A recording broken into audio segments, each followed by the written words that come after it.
pour qu'il y ait naissance potentielle d'un conflit, il y a un préalable et c'est d'abord un désaccord. Parce que si on est d'accord, on ne sera pas en conflit. On dit hey, ça va de l'allure puis on va renforcer. Là, tu dis, on commence par être un désaccord, donc on commence par avoir un problème. Oui. D'accord. Oui, d'accord. C'est bon. Bonjour et bienvenue aux Grandes idées pour grandir. Mon nom est Herméné Gildo-Conte et aujourd'hui, j'ai avec moi Bruno Bégin pour parler d'un autre sujet captivant, les conflits personnels. On va parler de stratégie. Alors, Bruno, bienvenue. Hey, bienvenue, Gildo. Ben, je ne suis pas d'accord avec toi. T'es pas d'accord avec moi? Non, mais ça n'a pas de bon sens ce que tu viens de dire. Ah ben là, comment veux-tu qu'on travaille ensemble si tu n'es pas d'accord avec moi? Écoute, les conflits, là, ça fait presque partie du quotidien. C'est quelque chose qui arrive au travail, dans nos vies personnelles. On a même des conflits avec soi-même. Oui, oui, bien sûr. Les espèces de dualités. Les dualités et tout ça. Alors donc, aujourd'hui, tu vas nous parler de différentes stratégies pour mieux les prévenir ou pour mieux s'en sortir? Si on commençait par les comprendre un peu plus. OK. Je suis bien d'accord avec toi. Ou je devrais dire, je suis en désaccord. Ben, c'est un élément, parce qu'en fait, la naissance d'un conflit, à la base, je pense que c'est intéressant de faire la distinction d'abord entre un conflit versus un problème. OK. Parce que parfois on mélange mais le conflit, la distinction est assez simple. Le conflit est d'abord sur une base émotionnelle. OK. Le problème se gère sur une base rationnelle. Et c'est pour ça que parfois une situation, on commence avec un désaccord. Hein, pour qu'il y ait naissance potentielle d'un conflit, il y a un préalable et c'est d'abord un désaccord. Hein? Je parle de... Parce que si on est d'accord, on ne sera pas en conflit. On dit hey, ça va de l'allure puis on va renforcer. Là, tu dis, on commence par être un désaccord, donc on commence par avoir un problème. Oui. D'accord. Oui, d'accord. C'est bon. Fait on commence avec un désaccord. Ça veut dire que je parle d'un sujet et de ton côté, tu vas dire mais non. Puis là, tu essaies de me convaincre de ta position. Puis moi, je vais continuer à essayer de te convaincre de ma position. Mais là, à un moment donné, quand on va chercher chacun, puis on voit qu'on reste chacun sur notre côté, bien parfois, là, la frustration va monter. Je ne comprends rien.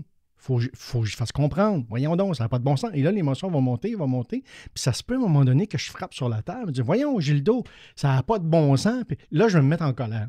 Oui.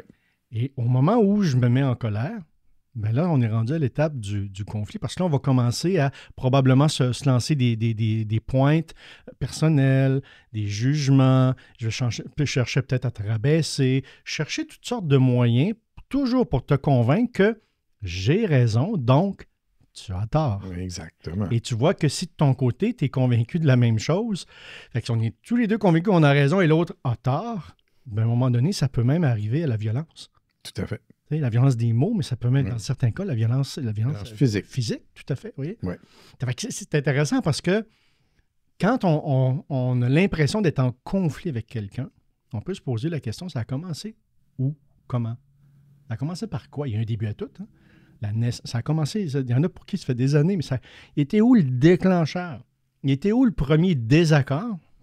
Puis où est-ce que, un peu par effet domino, ça a finalement complètement dérapé? Est-ce qu'il serait exact de dire que la grosseur du problème ou l'importance du problème n'est pas nécessairement garante de l'intensité du conflit? Mais non. On peut régler un problème qui est un gros problème, mais sans qu'il y ait conflit. On va partager des idées. Je vais être à l'écoute. Puis, je ne suis pas sûr, je ne suis pas certain. Puis là, on va être capable de traiter rationnellement la situation. C'est pour ça que dans plusieurs domaines, on apprend plusieurs stratégies de résolution de problèmes. Et quand ça devient conflictuel, puis c'est à l'étape du conflit, il n'y a aucune de ces stratégies-là qui fonctionne. Parce que les deux, c'est pas le même langage. OK. C'est pas le même langage. Il faut d'abord faire baisser la tension, la pression émotionnelle. Par la suite, on aura accès à nos outils de résolution de problèmes. Et c'est ça qui est intéressant. Puis c'est pour ça que parfois, quand on est rendu où on est sur le bord des insultes, où vraiment l'émotion devient très, très intense, bien, pour être en mesure de ramener ça à la résolution de problèmes, Mais moi, j'utilise souvent l'analogie, en fait, il faut ramener ça au point de confluence. Point de confluence, tu sais, quand deux rivières se rejoignent, là, comme tel, c'est le point de confluence.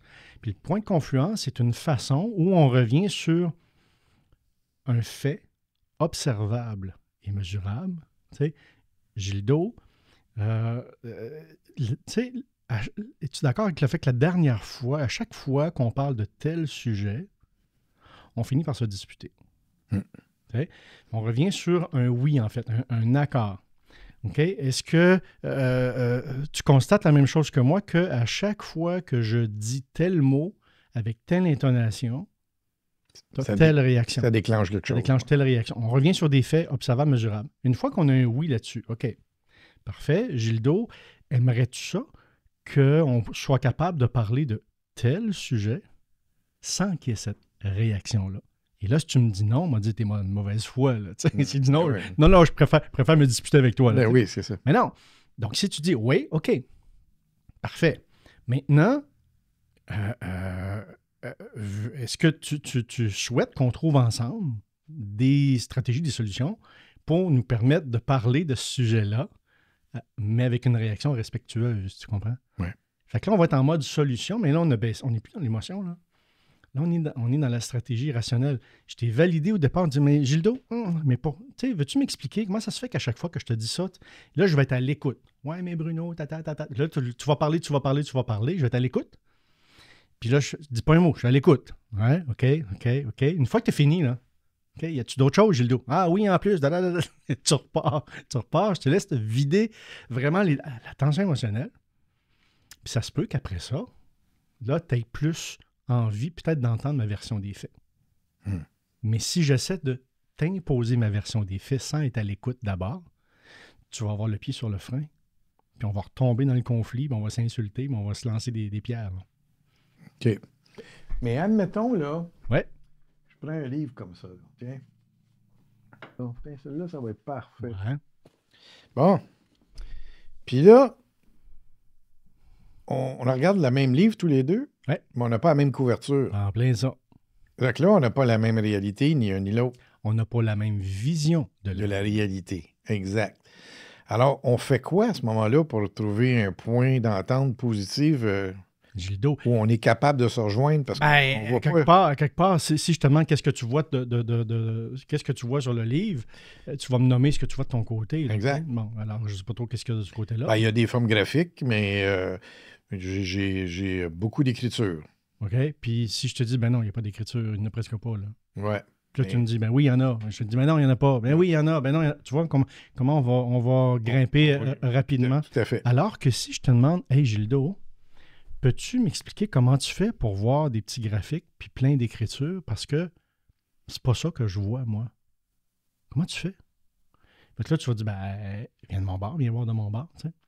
Puis ça se peut qu'après ça, tu dis, ouais, mais toi, Bruno, comment tu fais pour voir ça autrement? En politique, parti X, Y, Z, ils sont tous convaincus qu'ils sont les meilleurs. Mais si, au lieu de porter un jugement, sont des ceci, des cela, comment tu fais pour prendre le parti X? Puis toi, Bruno, comment tu fais pour prendre le parti Y? On va être à l'écoute des arguments. On va être capable de discuter. On va être capable... Ah, OK, j'avais pas vu ça comme ça. Hein? Ça arrive, ça, parfois. Hein? Ah, je trouve intéressant ton point de vue. Et parfois, ça peut me faire changer de position. Puis parfois, je peux juste rester à la conclusion. OK, je comprends mieux maintenant pourquoi tu prends de ce côté. Cependant, pour ma part, je vais continuer de ce côté-là. Ouais. On a été capable d'échanger des idées, tout à fait. Des désaccords, sans tomber dans le conflit. Ça, c'est hyper important. OK. Alors, en entreprise, là, ça serait quoi le meilleur conseil qu'on pourrait donner à des gens qui veulent... Tu sais, des fois, on entend ça, les chefs d'entreprise vont dire à leurs collaborateurs, vont dire, on a un problème avec l'employé X. Oui. On a un problème. Boss, on a un gros problème. Comment partir de ce problème-là, éviter de tomber dans un conflit avec un employé? Bien, d'abord, de revenir sur des faits observables mesurables. C'est facile de dire, Gildo, t'es de mauvaise humeur. C'est pas observable mesurable, ça. La mauvaise humeur que je qualifie chez Gildo, moi, je la vois comment? Donc, je la vois avec quel mot, quelle intonation, des faits observables, mesurables qui feraient que moi, l'autre collègue verraient exactement les mêmes choses. On peut avoir un jugement différent, mais on va voir les mêmes choses. Okay? Puis à partir de là, ben, si quelqu'un, à un moment donné, se dit, ben oui, mais se met en colère, peut-être juste de poser la question, qu'est-ce que j'ai dit ou que j'ai fait qui t'a amené, toi, à te mettre en colère? Je suis curieux, tu sais, j'ai une intention positive, là, parce que je ne comprends pas la colère, la réaction de colère que tu as, parce que mon intention était positive, sauf que la réponse a été différente. Tu comprends? Fait que je vais m'intéresser. Qu'est-ce qui t'a amené à... Puis c'est pour ça, parfois, juste au niveau de la communication, juste de vérifier, ben, écoute, qu'est-ce que tu as entendu dans ce que je viens de te dire? Parce que ça se peut que ce ne soit pas ça du tout que j'ai voulu dire. Puis, Gildo, dans ce que tu viens de me dire, moi, j'ai entendu ça, c'est ça que tu veux me dire? Pas en tout. Hey, mais qu'est-ce que tu as voulu me dire quand tu m'as dit ça? Parce que moi, je l'ai entendu comme ça. Comprends-tu? Des fois, on ne porte pas attention pour faire clarifier le message. Puis là, on part chacun sur nos interprétations. Puis ça finit qu'on est très, très, très éloigné. Puis ça finit sur une base conflictuelle émotionnelle.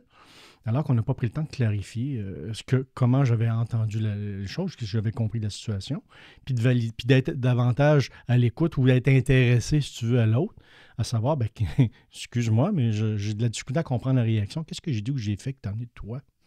Non seulement on perçoit les choses d'une certaine manière, mais on perçoit que l'autre voit les choses d'une certaine manière qu'on n'a pas vérifiée. Hey, tu as le mot-clé, perçoit. C'est ça. Nos filtres perceptifs, on ne peut pas enregistrer 100% de toute la réalité. On se doit te filtrer.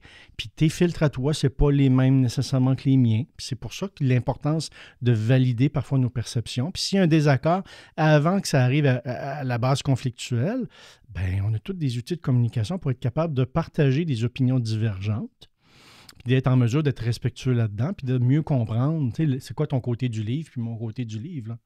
Puis là, à partir de là, on va avoir nos stratégies de résolution de problèmes. Puis on va voir est-ce que, par rapport à nos deux positions, est-ce qu'on peut faire quelque chose de nouveau avec ça? Est-ce qu'il y a des compromis qu'on doit faire? Moi, ben, je dis, OK, mais moi, je vais enlever ce bout-là. Quel bout tu es prêt à enlever de ton côté? Fait que on va voir, dans le fond, de quelle façon on va arriver à résoudre le problème sans qu'il soit, qu'il s'est fait alimenter, si on veut, au niveau émotionnel, où là, on n'a plus accès nécessairement à tout notre côté rationnel d'analyse. En terminant, est-ce qu'il y a la possibilité de rentrer, d'incorporer dans la culture organisationnelle d'une entreprise une approche stratégique qui ferait qu'on deviendrait un peu une entreprise anti-conflictuelle? Hein? Ça va commencer par la tête là, de l'entreprise. Et c'est un défi. Parce qu'il faut se connaître suffisamment soi-même, puis d'être en mesure d'avoir suffisamment d'écoute par rapport à l'autre. Parce que ça ne se fait pas en claquant des doigts. Non. Puis c'est plus long, ça prend plus de temps parce qu'il faut se parler un peu plus. Plutôt que juste, dans le fond, de s'insulter ou de faire en sorte de rester en froid. Parce qu'on le sait, hein, si on reste en froid avec quelqu'un, un collègue au travail ou avec un supérieur, ben, ça influence la performance, bien entendu. Ça contamine l'ambiance de l'équipe autour, des choses qui ne sont pas dites nécessairement, mais qui sont senties. Fait que, tu sais, ça vient comme malaisant, si on veut, dans le milieu de travail. Ça commence par une bonne connaissance de soi, puis une intention réellement positive de trouver une solution ou de régler une situation, et non pas de rabaisser l'autre. C'est facile. Hey, Gildo, ça fait plus longtemps que toi que je travaille ici. Donc, on revient dans j'ai raison, tu as tort. Oui. Tant que je suis en mode d'abord affirmation, plutôt que le souci de l'autre, ben je risque effectivement de tomber dans j'ai raison, tu as tort. Ouais. Je suis à l'écoute de l'autre, puis là, à partir de là, qu'est-ce qu'on peut faire? Est-ce qu'on peut construire? Est-ce qu'on doit concilier, donc négocier? Et puis, on va arriver à une solution qui sera satisfaisante. Pas nécessairement en sortant les pompons, mais elle sera satisfaisante en fonction de la situation de départ. Alors donc, c'est pas nécessairement facile à faire. Ça demande quand même beaucoup d'écoute et beaucoup de travail sur soi.